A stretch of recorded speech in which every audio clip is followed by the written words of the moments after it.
Hey everybody, Jason here. Before we get started, I wanted to announce a contest. Yes, we just finished our Board Gamers Anonymous centric contest over with Anthony on the BGA website. This contest is just for Every Night is Game Night listeners. We are giving away a prize pack, one copy each of Herbaceous and Sunset Over Water from Pencil First Games. Wanted to thank them for providing the prizes for this contest and direct you over to their Kickstarter for Herbaceous Sprouts. We are going to give away these two games, though. Really awesome games. We reviewed them on the podcast before. All you have to do is two things. One, go over to the Facebook group for Every Night is Game Night. What? There's a Facebook group? I just got around to making it. You would think I would have done it 90 episodes ago or so, but yep, here we go. So I want to try to get as many listeners of the show to like that page as possible so that we have a one-stop shop for people to comment and interact with us and all that kind of thing, as opposed to kind of searching wherever it is. That is where we're going to be hanging out all the time. You can give us all the feedback you want. So please go ahead and give a join and a like to the Every Night is Game Night Facebook page, and you will get credit for one entry into this contest. The second thing is go over to BoardGameGeek.com and look for our geek list. We have a geek list. I've been maintaining that the entire time. Not a lot of people know about it. It is a great place to comment. So go ahead and put a comment in the general comments section. So 2 ways to enter. You will get one entry per thing that you do. One entry if you go ahead and join the Facebook group. One entry if you go ahead and comment. If you do both of those things, I will count you for 5 entries. So, like I said, you are going to win these games if you are the one selected. It is going to be Herbaceous and Sunset Over Water. If we hit a certain threshold of entries, I'll add more games. So I'm looking at Hoplomachus. I'm looking at Comancheria. If we get a certain number of entries, I'm just going to give those games away to different entries. So go ahead, go like the Facebook group, Every Night is Game Night. Go comment on the geek list that we have, Every Night is Game Night, same thing. And you'll be able to win some games. Okay, on to the show. Welcome to Every Night is Game Night, your home for heavy strategy, awesome theme, and everything in between. Check us out along with other great podcasts at dicetowernetwork.com.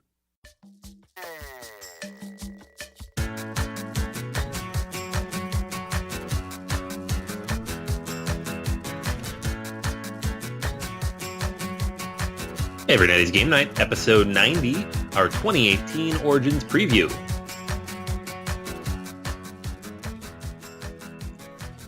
Hey guys, welcome back to Every Night is Game Night. This is episode 90, and once again, I'm with you. I'm Anthony with Jason. Yo, my peoples, what's up? Hey guys, so Origins is in a week, so we figured why not go back and look at the games we thought would be cool last year, and then tell you about some games we think will be cool this year. Looking back, looking forward. That's what we're doing. Oh, by the way, Anthony, this is the first time that we've been on the show, just the two of us, since like... I can't even. Episode 79. Right? Oh my goodness. How you doing, man? Really? 79? Yeah. How you doing, buddy? I'm good, apparently. I don't know. Did I lose some time there? You were playing Eldritch Horror. You got lost in time and space. Yeah, you weren't playing Eldritch Horror. Let's be realistic here. Yeah, I was about to say, I don't know who you're thinking of. That's not me. I got lost in one of my Euro boxes, putting it away. Awesome. All right. So so what are we doing today? We're doing today some Origins previews. Excellent. Yes. Origins is coming right up, and I'm going to be there. So I'm excited. It's my first con of the year. And last year we went through this. We had, I think, 3 games each. Yep. That we kind of rattled off of stuff that we're looking forward to. We're going to track down or try to demo or whatever. And we figured, why not look at those and see if they were in fact good or not. And then secondarily, look at some games for this year and project whether we think they will be good or not, right? I'm looking forward to doing that every year, actually. That sounds like fun. Yeah. I mean, it's funny because Origins is not a big release con, but they have a lot of stuff for demo, a lot of stuff you get to check out for the first time. So it's kind of a cool time to explore these things before they start buzzing on the message boards. and you're usually at Origins, which is a really a nice thing for any of our listeners who are there, who are planning to go to Origins. I'm sure Anthony's going to be around. Not too many commitments, right, man? You're leaving yourself open for time for our fans to play some games. You know what? This year I really am. Yeah, like a lot of times we overbook and we're like running around doing crazy stuff. This year, nah, I'm going to be just trying to keep it open, play as much as I can. If you guys are going to be there, if anybody's going to be there, hit me up any way you can, all the different places. And, we'll make sure to, swing by, hang out. Last year when I was there, I ran into the same 3 people like 6 times. It's not a huge con. So it's fairly good chances we can meet up at some point. Plus, I think on Thursday, we're going to be doing a dinner meetup. So we're going to put that up on the Facebook page, the Board Gamers Anonymous Facebook page. So we have not 100% locked down the place yet because the place we picked was doing some renovations that lasted too long. But that'll be up probably by the time this episode's up. So just check out Facebook if you're interested in hanging out Thursday. And now, since you heard the contest announcement before the episode started, that Every Night is Game Night also has a Facebook page. You're going to see that there too. So go ahead and like that Facebook page. You might win a prize. Okay, so let's get on to the episode. But before we do, we have our latest installment of In Liz We Trust. You guys know the deal. Liz tells you all about a game that is live on Kickstarter that looks interesting. She never tells us. Until secret. It's a secret to us. We hope it's really good. So In Liz We Trust. Liz, go for it. Hey gamers, this is Liz Davidson from Beyond Solitaire, and I'm here once again to encourage your Every Night is Game Night acquisition disorder. This week I want to talk about Fantastic Factories, a dice placement engine builder designed by Joseph Z. Chen. In Fantastic Factories, your goal is to manufacture as many goods as possible as quickly as possible, since your final score is based on a combined total of goods produced and prestige earned. To achieve your goal, you need to build effective combinations of factories, and there are many to experiment with. You also, however, need to roll and place dice to power your production empire. If you don't get the roll you need, don't worry. You can use training facilities to give your dice a little coaching and get the values you need to succeed. Most excitingly, at least for me, the solo mode is played against an opponent called the Machine, which means that Fantastic Factories will be more than a beat-your-own-score gaming experience. This is a game that I ultimately chose to back myself. Have a fantastic week, and happy gaming. Thank you, Liz, for telling us about Fantastic Factories. Future Jason here. I found out after we got the clip submission and recorded the episode that we are going to do a preview series about Fantastic Factories with Mr. Chen. That'll be coming up next Monday, so go ahead and look for that. All right, cool. So we are now going to take a look back at our Origins preview for 2017. I believe the episode was number 39. Don't listen to that episode, please. My audio is horrible. I'm sorry, guys. I think that was one of the days where I forgot that my mic was not plugged into my computer and I was just picking up off the computer. Oh, it was awful. Just don't listen to it. Just listen to us right now. We're going to run through some games. Okay, so Anthony, I'm going to let you go first. Tell us about your 3 games and your experiences with them. All right. So I picked 3 games last year, and spoiler, I liked all 3. So I was pretty happy with my picks when I saw this. And the funny thing is, I forgot these games until I saw Jason's outline. So I didn't remember what I talked about. So it was a nice, pleasant surprise to see these on here. So the first one was Caverna, Cave versus Cave, and they were selling it last year, but they sold out really fast. I didn't get a copy. I ended up playing it like a month later. But it is a fantastic little 2-player take on Caverna with a pretty solid little 1-player variant. It's not the heaviest or most interesting Euro in the world, but it's like a 15-20 minute game. Lots of interesting puzzle mechanics. I liked it quite a bit. The other one there was Lost Expedition. I did pick this one up last year at Origins, and we actually gave this one the ENGN Solo Award for Best Short Game. So it's obviously pretty good. This one's actually come back out a few times. I don't get stuff back to the table as much as I would like, but this is one that's relatively quick, and it just keeps getting under my skin because I want to defeat it, and I can't. I mean, I've won the game, but just, conquer the thing. And so that's a really solid game as well. And then the third one is way bigger than those 2. That's Liz Zelda.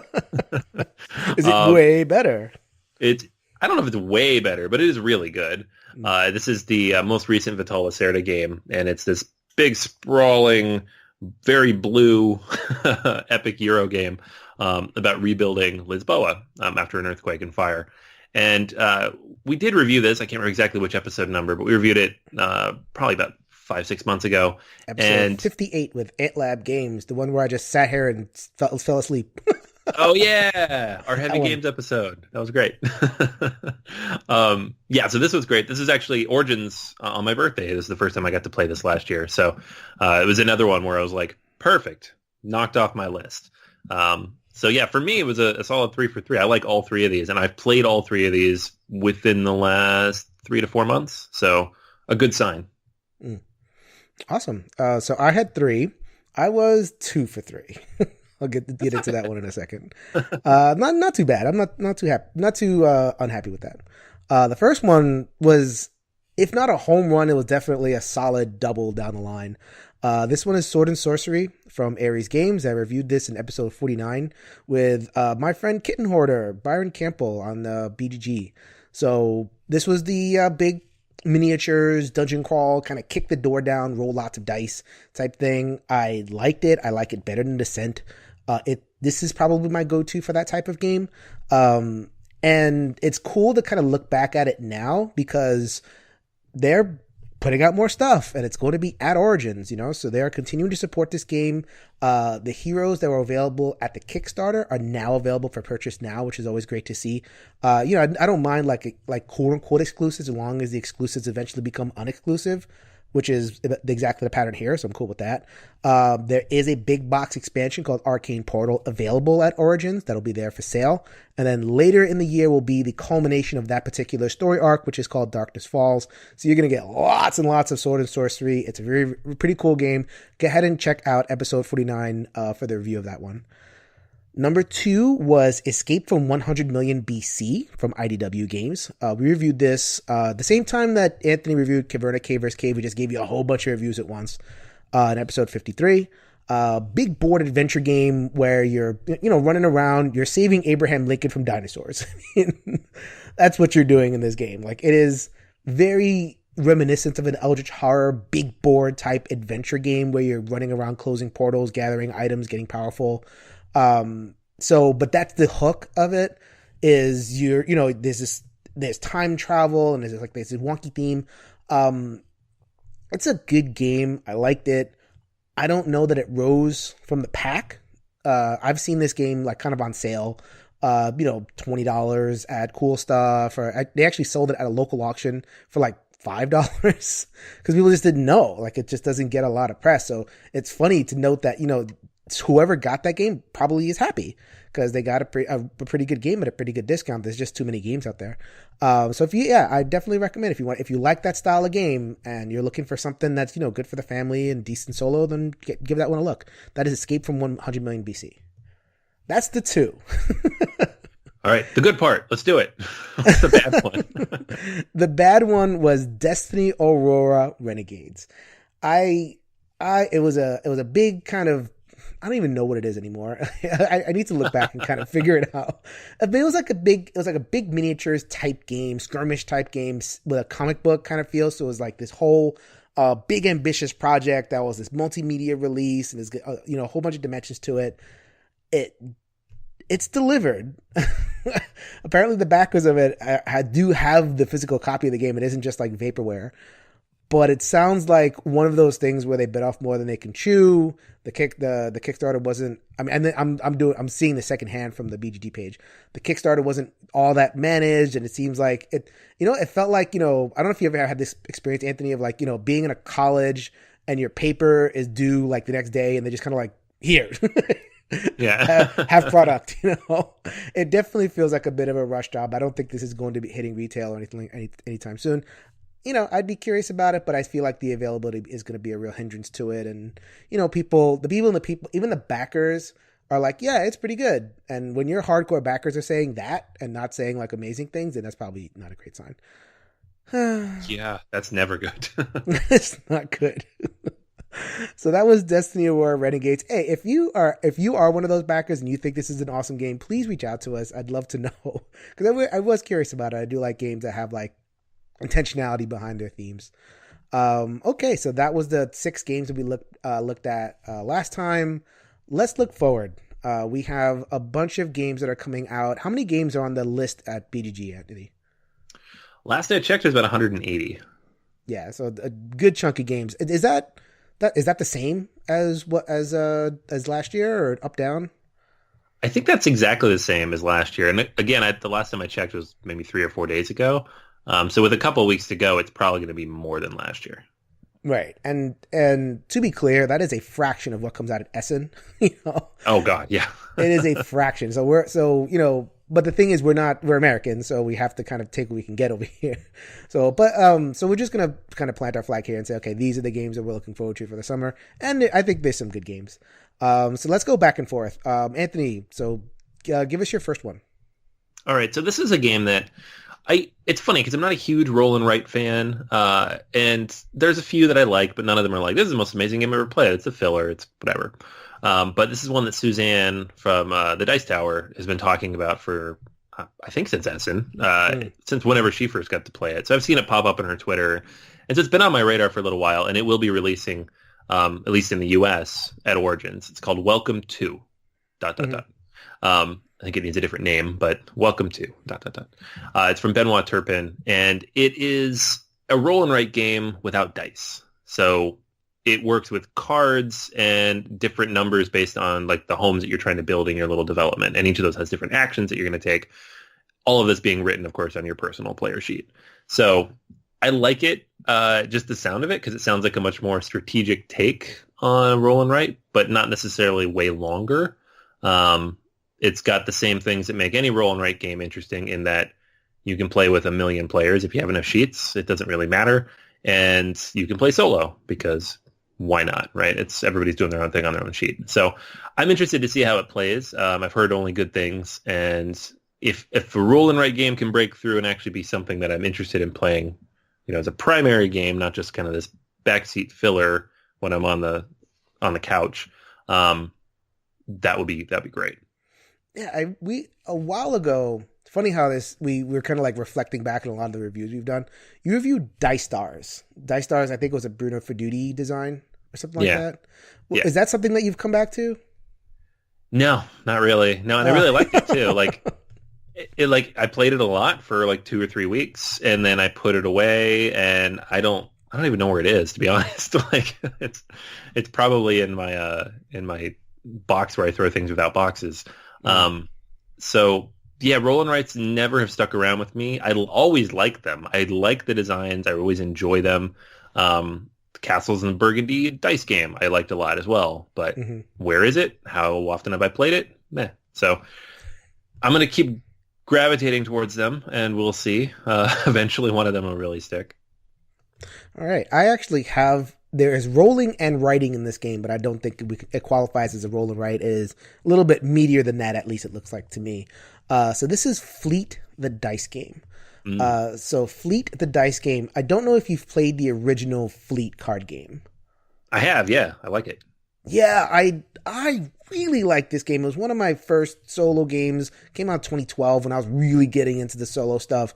One of my first games, and it's actually just kind of stood up. Like I will still pull it out. Like I've played Fleet just a couple months ago. I just pulled it out. I just felt like I wanted to play, It's this engine building card game. You start out with it has multi-use cards, and the cards are your money. The cards are also your ships. So you could, pay some cards to launch your ships, and then each round you're getting more ships, you're getting more licenses to kind of launch more and more ships. You're fishing, and the person who does it the most efficiently will wins. There's also like an auction mechanic for the different licenses. It brings together a lot of cool stuff. So like my radar is up for anything with that Fleet branding. There was a card game called Fleet Wharfside, which was kind of a lighter version of Fleet. Fleet is not a game that needs to be lighter. Fleet is just fine the way it is. I wasn't impressed by Fleet Wharfside. So it sounds like with this dice game, it sounds like it isn't just like a quote unquote dice game where it's like this quote unquote simple version. It's its own thing. So instead of, having a hand of cards, you're going to roll some dice, and the dice are custom. And it looks like you're going to be able to draft some of these dice and, plan your ships that way. So, think of like Tiny Epic Galaxies. Like, that's what I'm hoping for with this. I happen to be a big fan of Tiny Epic Galaxies. I know, Anthony, you like it but don't love Tiny Epic Galaxies. Yeah, that's about right. It doesn't stick for me.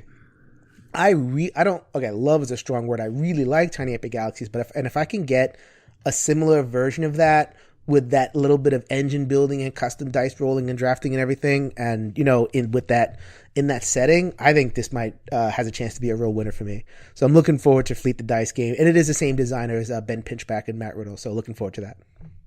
Yeah, I didn't even know this was coming out. So I am also interested in that. So Okay. I'll add Give me it a to demo my list. and get in a demo and let me know how it goes. Yeah, I will certainly track it down. Yeah, that's the cool thing about Origins, by the way, if you haven't been, is if there's a game on here that sounds interesting and you want to demo it, it's pretty easy to do so. It's not like Gen Con where like pick 5 games and stand in line. So like I plan on playing everything we talk about. That's the goal this next week. Awesome. So my second game is a little bit bigger one. It is called, and I'm going to butcher this, but it's Teotihuacan City of Gods. It is an admirable effort there, man. Yeah, I think I'm close.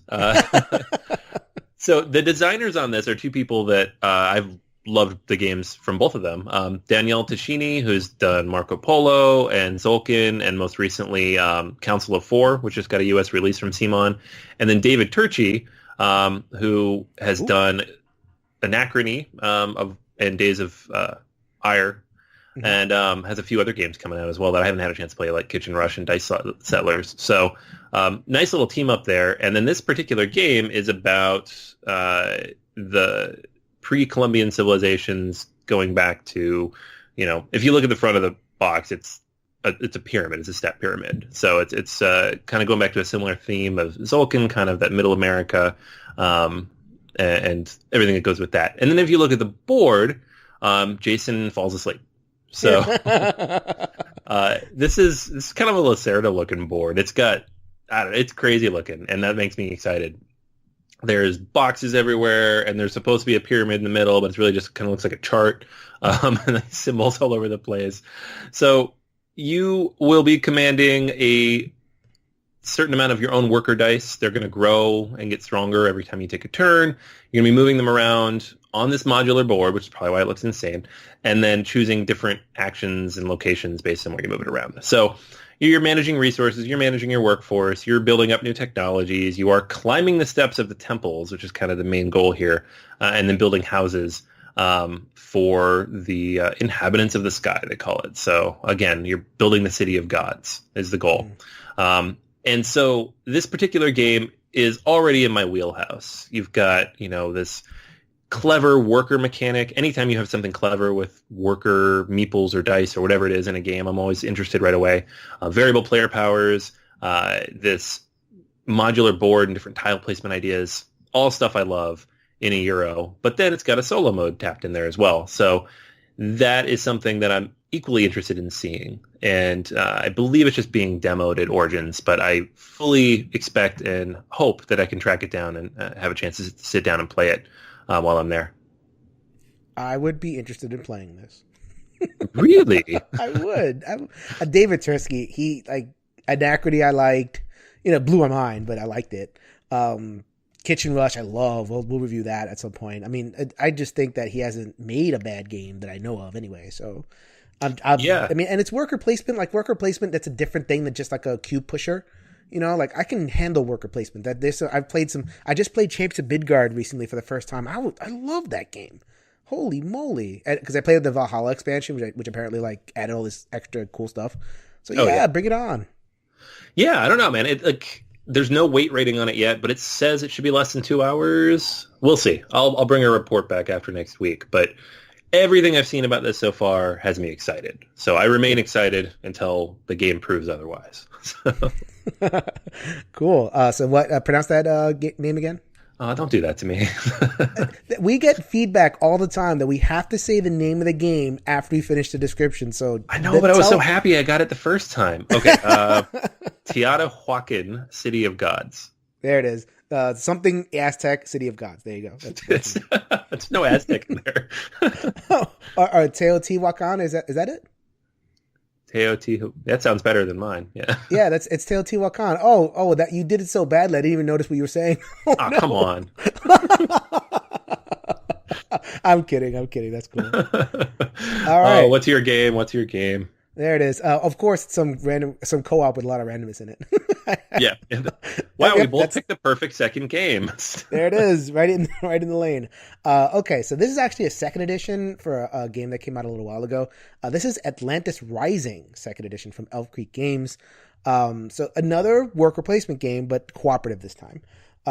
You're basically trying to save Atlantis. Like there's this whole like kind of backstory to it. Atlantis is sinking and falling, or like and rising, and just you're trying to save Atlantis. That's basically what's happening. So you have this board, and it's kind of Forbidden Island style. The tiles are disappearing on you, but kind of taken to a much bigger level. So you have to kind of place workers and shore up the tiles and everything. It was a good game, but it was definitely old tech for for co-ops. Like it was a lot of rolling, and like I think with the older style of co-ops, like rolling equal difficult. So like Anthony will say this all the time about a co-op. It's like, just because a game is random doesn't mean you could call it difficult. I mean, random is just random, and it's very defeating. And this game kind of suffered from that a little bit in terms of the first edition. The second edition, it seems like they've kind of revamped the mechanisms. I'm not like I can't really imagine mechanisms just like as words, but it looks like they've addressed the things in terms of the output randomness, in terms of like, placing a worker and having to roll a dice. It sounds like they rejiggered that a little bit. So there's a good game in there, and I'm eager to see if they really kind of brought out the best version of this. So I'm looking forward to Atlantis Rising. Yeah, this was actually on my early cut list because I believe I did play the original game and was not impressed, but it seems like it had some cool ideas in there. So if they're fixing that stuff, always interested in checking it out again. And there's not a lot of cooperative worker placement. So I'll amend my thing before. Worker placement, when it goes well, I enjoy. Yes. Yeah, that's an important way to, yeah. When it goes badly, it's basically just road, put a thing here, put a thing here. But like when it goes really well, it's really enjoyable. When the spaces where the workers are going are flavorful and you feel like you're doing a lot with every placement, that's when I feel like it works really well. And with Atlantis Rising, you're saving stuff, you're using powers and everything. So I'm hoping that they realize this and it becomes the game it can be. So we'll see. We'll check it out. Yeah. Good worker placement has to do a couple things. It has to be tight without being too frustrating, and it has to allow you to do cool stuff every turn. It's not just like get a cube, spend a cube, get a cube, spend a cube. And then at some point, it has to ramp up to the point where you could take an action that then triggers multiple other actions. Games that don't do that are boring. So I'll give you that. Awesome. So what's your last game? All right, my last one is, this is actually a game I previewed on BGA a few months ago, and it is designed by one of the backers in our Patreon group. And that's, I'm not shouting this out necessarily because he's a backer, but more so because I played it before I even knew him. This is Tim Harima. And Timmy! And I actually really enjoyed it. So we played it on Tabletop Simulator, or Tabletopia, I don't remember which one, but really enjoyed it. But I'm very much looking forward to seeing the actual physical version where I'm not always knocking the pieces over with my mouse. So the physics in those things are crazy. So this is a game in which you are... It's a Euro-ish game, but you're moving around the board and training mages. And so you're moving... every turn you're going to move in multiple phases. You're going to have a journey where you're moving around the map, and there's a big old map that you're going to build out that's modular. And then you're going to end your journey based on wherever you happen to land, and then take actions or do certain things based on where you land. And the ultimate goal here is you're trying to train up your mages on your own personal board, and then they're going to face off against each other, which is really just a way of saying they kind of combine. So you'll get a bunch of mages, put them on this board, and they'll kind of consolidate over time, but then they'll get more powerful in certain types of magic. And as they get more powerful in those certain types of magic, you unlock new spells, which then get progressively more powerful, which then give you more things you can do on your turn out on the map. So it's this kind of interesting push and pull, and then everybody's going to have their own tableau of spells based on kind of which sides they level up and what they decide to do on the map. It seemed really interesting. And it's not for sale at Origins. I know they're shipping to backers sometime soonish. But it will be for demo, and I'll make sure to swing by, say hi to Tim, and hopefully get a chance to play the real deal. So, so this is definitely one worth checking out, I think. And I'm looking forward to doing a full review sometime later in the summer. Cool. Tim was also on our show. He was one of the voices reviewing Charterstone, past the spoiler wall. So. Oh yeah, that's right. He's totally, everywhere, guys. Looking forward to that. So my last game is the biggest game on the list. It's another one of my big cooperative scenario-based games. So this is the Legends of Sleepy Hollow from, I think it's Fabled Nexus, Greater Than Games.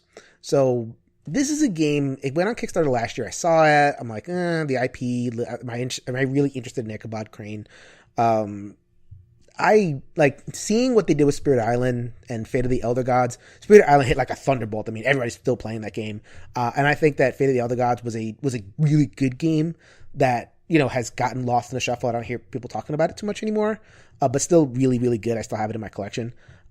So I think that they kind of figured out how to make these kind of bigger, more involved games, and I'm kind of regretting not backing this. But, let's check it out. So it's, again, one of these, big epic fantasy games. Sounds like they're doing some innovative stuff with the players. So you have like a common pool of actions that has to be managed. So, it can't just be like one person beefing up and doing whatever. Like, sounds like they found a way to kind of weave cooperation, like real cooperation in terms of the management end of things. So, like in Gloomhaven, everybody has their own hand of resources, and Sword of Sorcery, you have your own stuff you're using, and the cooperation happens tactically. Sounds like this one is more of a kind of back-end management type thing. So that sounds like an interesting challenge. And like I said, they've established a pedigree where they're really taking seriously these bigger games over at Greater Than Games. So, I'm really looking forward to it. Can't wait to, I won't be at Origins. I won't be able to demo this. But when I see it hit, man, I'll be checking it out, and I'm really interested. Yeah, we had a chance to check this out super early on before the Kickstarter at a party last Gen Con, actually, where they're like, Greater Than Games like, come, hang out, drink, whatever, but you have to look at all of our game demos. So, but it was cool. Nothing's free. Nothing is free. No, it's like, crowd around this projector. We're going to show you. And so it looked really cool. I mean, you have unique boards, all these unique things happening for each of these different story chapters. And I think the thing that ultimately turned me off from back in the Kickstarter anyways was that it was decently pricey, and understandably so, because there's so much content in the box.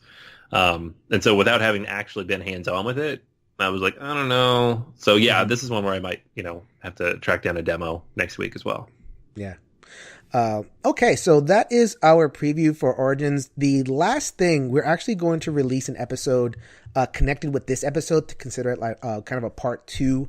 So Rory O'Connor from Hub Games, formerly the Creativity Hub, hopped on to do a preview series with me about a game called Holding On, The Troubled Life of Billy Kerr. This is a really interesting game. I'm not even going to get into it right now. The preview series episode will speak for itself. It'll only be available as a demo.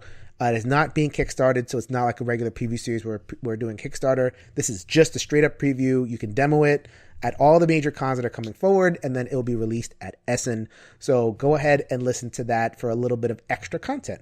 So, between, all of these games that we talked about and the preview series that we have coming, and obviously we'll just keep the preview series rolling, you are covered in upcoming summer games, man. Just, we're doing the best we can here. There's so much stuff, and we don't even know half of it because Gen Con is still 2 months away. So yeah, exactly. Lots and lots to come. So definitely make sure you check that stuff out. And again, like we mentioned at the beginning of the show, if you're going to be at Origins, let us know. Hit us up on the Facebook page. As Jason said, brand new one up for every night is game night. And if you head on over there, you could win a free game too, right? We have Sunset Over Water and Herbaceous combo to give away. If we get more likes, or if we get a certain number of likes, I'll start giving away more games. So like us. The more you like, the more games we give away. Yes, that's what we do, guys, to give away our games. No, it's not. Well, we do this for a lot of good reasons, but that's one of the more fun things, is being able to give stuff out to people and, just help spread the joy of these games that we already enjoy. So definitely hit that up. Hit up the BGA one as well. We'll have the event up there for Origins. And in the meantime, check out everynightisgamenight.com, all the episodes there, as well as the preview series. You can hit us up on Twitter at ENGN_podcast. And also on the Facebook group, the Solo Board Gaming group, in there all the time. So you can find us there and join in the conversation. So that's going to go ahead and be everything for this week. But until next time, go ahead and grab a solo game off the shelf and let's make every night game night. Later, everybody.